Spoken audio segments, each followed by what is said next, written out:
Tanong po kami yan. Mga... special.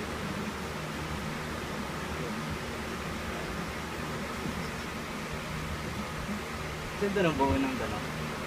Ano po yung pamilya para sa inyo? Pamilya, ito, okay. Kaya alam mo na sila, ano eh, hindi ko masabing buo.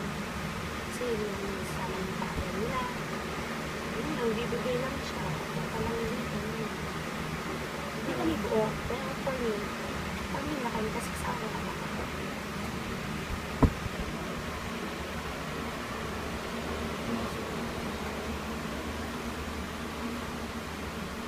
Eh, dati po yung pag-aaral niyo. Saan po kayo nag-aaral yan? Ano, public school dun sa Chadora High School. Nalagtas sa elementary.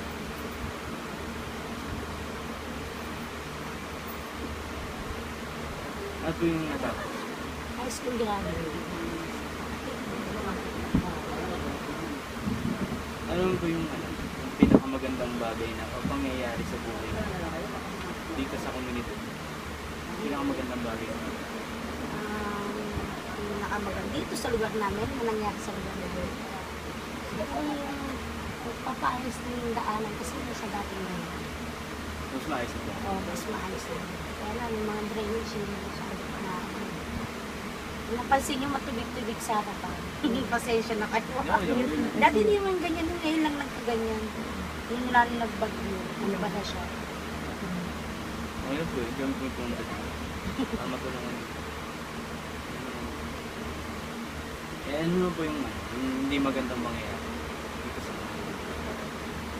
Ayun, yung mga hindi magandang influensya like yung mga kabataan ngayon. Yung mga edad na elementary pa lang, hindi naman sa labas. Tapos patagod ng nigarilyo. Yung tao, ilang taon pa lang, nakakbay na sila lakad kay babae. Pangit. Kasi dati hindi naman gano'n na. Yung mga tao nila, hindi inuman na. Tugtugan pa. Hindi din yun, diba? Yung silang dalawa lang po yung Tatlo, nasa school, yung kasi anong grade yun? 4. Siya different eh. Ilan taon na? 2.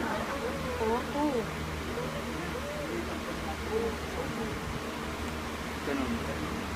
Sila.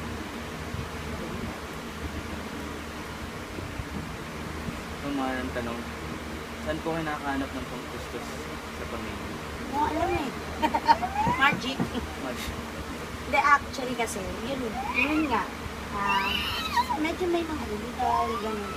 Papataya, pero isang kapatid din ako ng tindahan. Tapos yun, papay na kahit pa paano, hindi talagang sagot niya is yung bound talaga ni pay for me. Ito yun, sandal sa magulang. Tulong ng mga kapatid. Ano ba, maglaro ka na lang. Sino po ba yung mga nagtatrabaho para sa pamilya? Si... Ako. Tapos yung tatay nila. Yun lang talaga di kami. Di kami live-in. Eh, ano po ang gusto nyo maging kung mabibigyan po kayo ng pagkakataon ng mag-aaral? Oh, strong. Ano po yung gusto nyo maging? Kahit office works lang, paper works kami.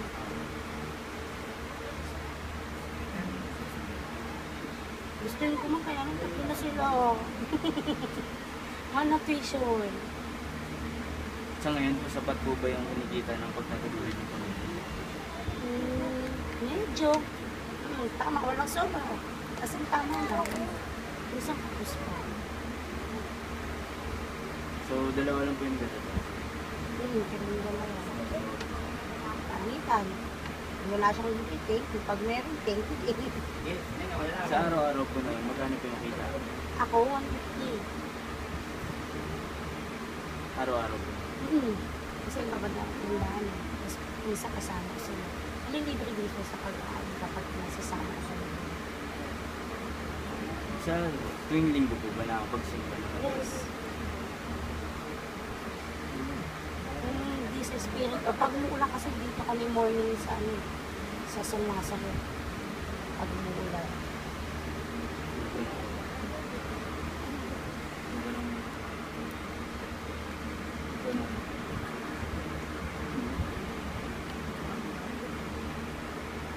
Kung ganun po, ano ka importante po yung relihiyon sa inyo po? Reliyon. Siyempre importante, lalo sa mga anak ko, like ng paggalang, paglapit nila sa Panginoon, tamang respect sa kanila, o kahit katulad din ng bata. Kasi yung mga bata ko, katapang na eh. Sige. Ginagaya si Duterte. Duterte daw sila, pag nagmumura, Duterte daw. Yung mga anak ko, di nga nagmumura. Bakit dito lang kami sa bahay minsan? Minsan lang silang nalabas. Lalo mo nakatamaan siya. So, bakit lahat naman tama kung magmura? Minsan namura ko sila. Ay, nagsasorry din naman ako.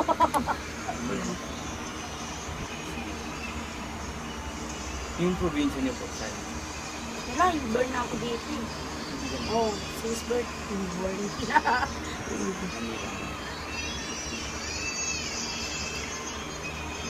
Ano po yung pinaka-importanting araw po sa inyo? Araw-araw. Araw-araw importante. Yung kinabukasan.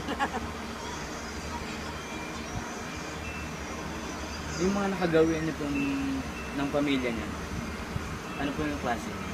Mga nakagawian, tradition po. Tuwing birthday nila, simba kami. Tradition yun. Kahit walang handa, okay lang daw sa kanila. Basta sisimba. Yun.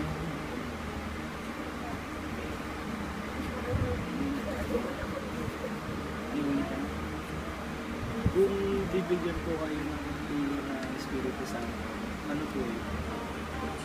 So, sana kapag sinabi mo ng scholarship, pabayaan ka rin ba doon? Like sa miscellaneous. Sarap ba?